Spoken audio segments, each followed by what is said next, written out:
Welcome to my channel. In this video, I am going to explain about the properties of vector spaces with proof. In my previous video, I have given the definition for vector spaces as well as examples also given. Please check that for more clarity. Now, continuation of this, the first property is going to be let V of f be a vector space over a field f and 0 be the zero vector of V, then A dot 0 is equal to 0 for all A in f. So 0 belongs to V, it is given 0 is going to be the 0 vector. So I have given little darker over this. That means it represents the vector. So obviously it belongs to the vector space V. And the first one is going to be A dot 0 is equal to 0 for all A in F. You know that any elements come from F, it's going to be the scalar. Here 0 is going to be the 0 vector in V. So if you combine A dot 0 equal to 0, obviously it should be in V. We are combining a scalar and vector and it belongs to the vector space. And the second property is 0 dot alpha is equal to 0 for all alpha in V and 0 belongs to F. Third one is A into minus alpha is equal to minus of A alpha for all A in F, alpha in V. Minus A into alpha is equal to minus of A alpha for all A in F, alpha in V. And the fifth one is A into alpha minus beta is equal to A alpha minus A beta for all A in F and alpha beta in V. The last property is A alpha equal to 0 means either A must be equal to 0 or alpha must be equal to 0.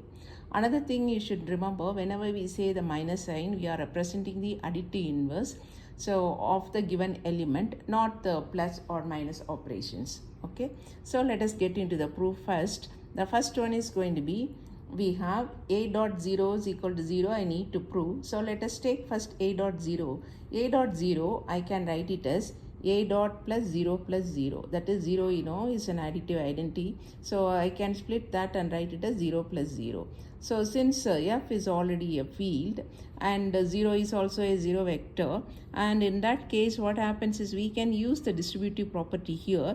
By using the distributive property is vector space. Obviously it obeys the distributive property. So A dot 0 plus 0, I can write it as A dot 0 plus A dot 0. And then the next thing is with A dot 0, if I add 1 0, then what will happen is, because I can add this, because 0 plus A dot 0 is going to be 0 here, A dot 0 belongs to V, and 0 plus A dot 0, that's going to be 0, and that also belongs to V. So we can represent A dot 0 with an identity vector 0. So that means 0 is equal to A dot 0 by using the right cancellation laws. Hope you know what is right cancellation law and left cancellation law.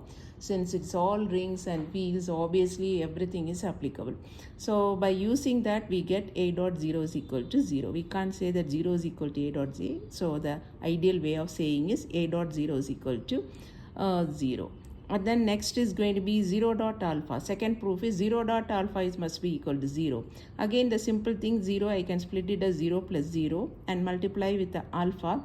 Alpha comes from V. So this is here, it is going to be a scalar because the given 0 belongs to F.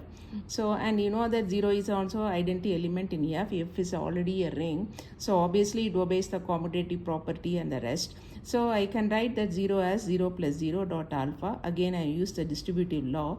So 0 dot alpha plus 0 dot alpha. And then by using right cancellation law, we'll get that 0 dot alpha is equal to 0. So the second property is going to be 0 dot alpha is equal to 0.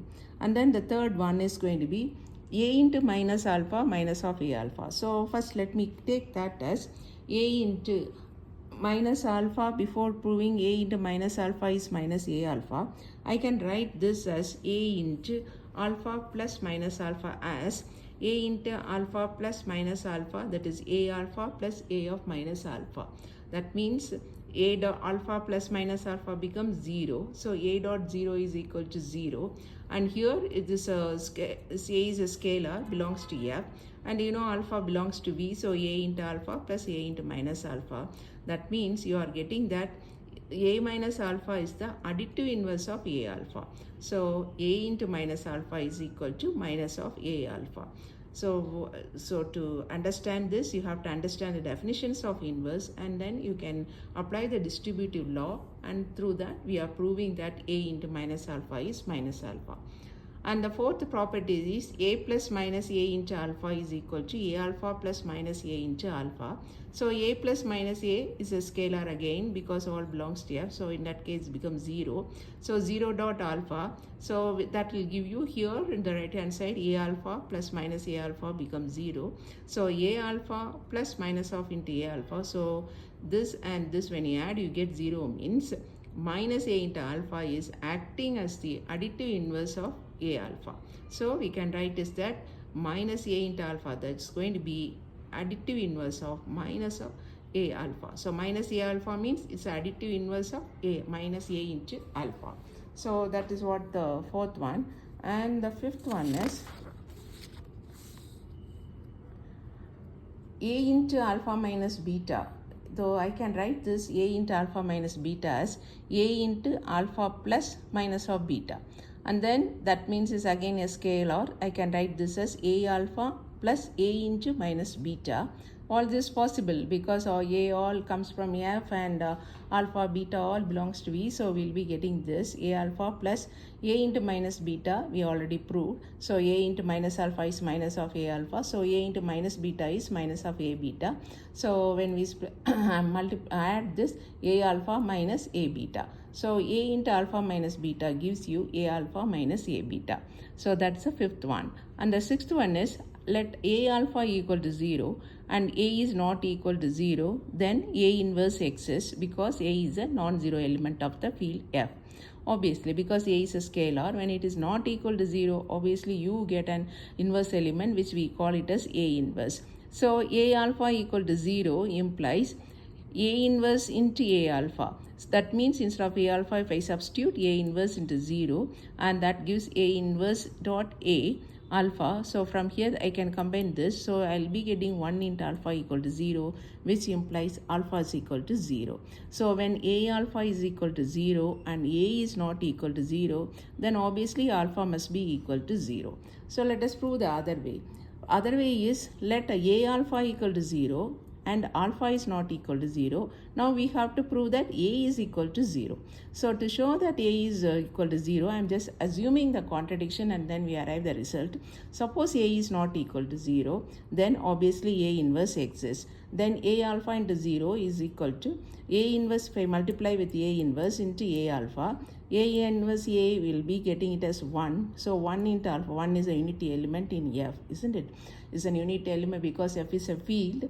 So 1 into alpha equal to 0. So that means alpha is equal to 0. But how we have taken the condition as alpha should not be equal to 0. But we arrive the contradiction saying that alpha is equal to 0 if a is not equal to 0. So the only possibility is a has to be 0 when alpha is not equal to 0.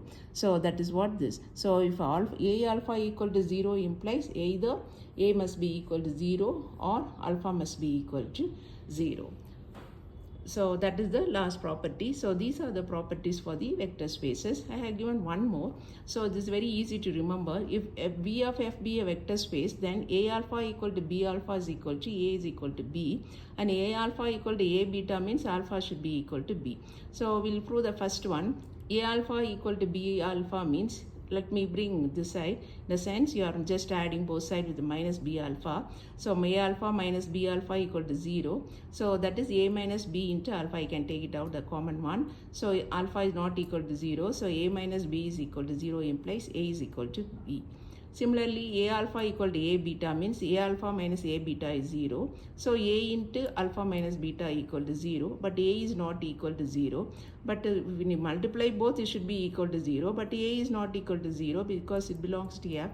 And it's not a non-zero element. F has only the non-zero elements. And hence, alpha minus beta equal to 0 implies alpha is equal to beta. So a alpha equal to b alpha means a must be equal to b, where a, b in F, and alpha is non-zero element of V. And a alpha must be equal to a beta implies alpha must be equal to beta, because alpha beta comes from V and a is a non-zero element in F, the field F. Thanks for watching. See you in the next video.